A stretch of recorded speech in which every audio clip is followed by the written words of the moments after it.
Well, after 10 years of fighting the Taliban in Afghanistan, Vice President Joe Biden says the Taliban is not really the enemy. And according to Reuters, the Obama administration has been holding secret talks with the Taliban for nearly a year. Michael O'Hanlon is Senior Fellow of Foreign Policy Studies at the Brookings Institute. Michael, that interview with the Vice President was somewhat stunning. The Taliban is not the enemy? Well, I think what the Vice President was trying to get at is, of course, al-Qaeda was the original problem in Afghanistan. And we gave the Taliban, back when they were still in charge 10 years ago, a chance to break with al-Qaeda. President Bush did that before he went in and invaded. And at that point, we wanted to say to the Taliban, listen, reconsider your choice in friends, and maybe we can figure out a way to live together. Just turn over bin Laden and his people. So that's the genesis of this whole thing.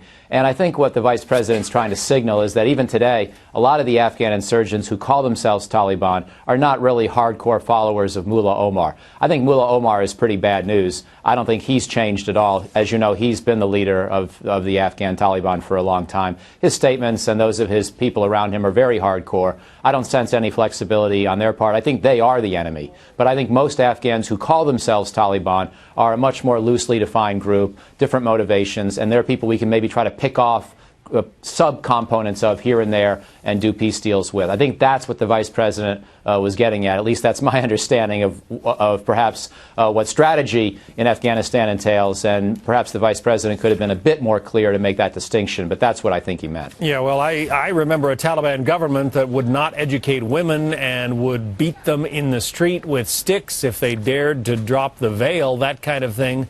He's not saying that that's the government or that those are the people that we are negotiating with?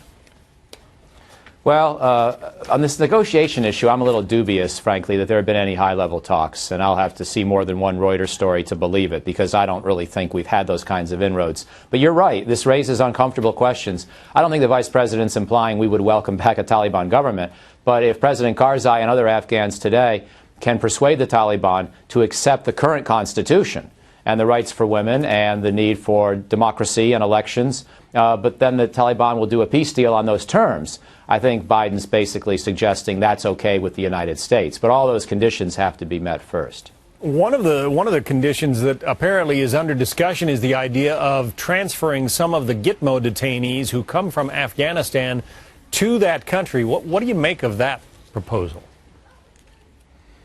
Well, as you know, we've been trying to repatriate Gitmo detainees where possible and have done so in very large numbers for quite a while.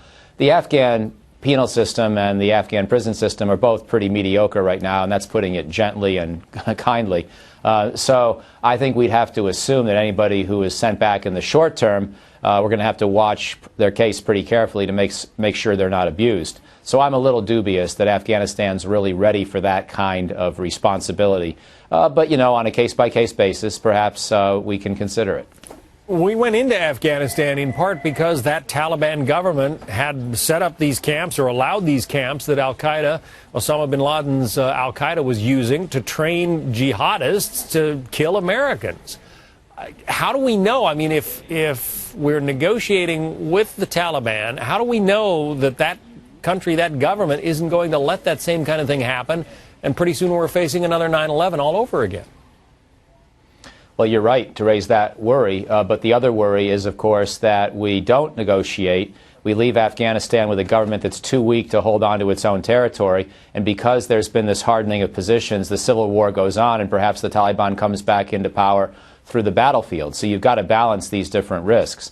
I think that what I would like to see happen is to see some large chunk of the Taliban, let's say maybe 10,000, 15,000 of its fighters, because they probably have about 30 to 40,000 fighters right now, we think.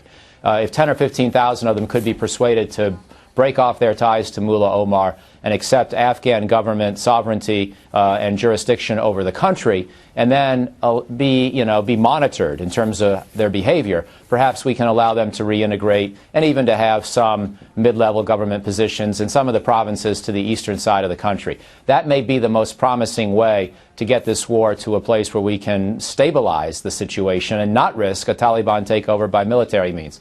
But again, I think your basic skepticism is 100% correct.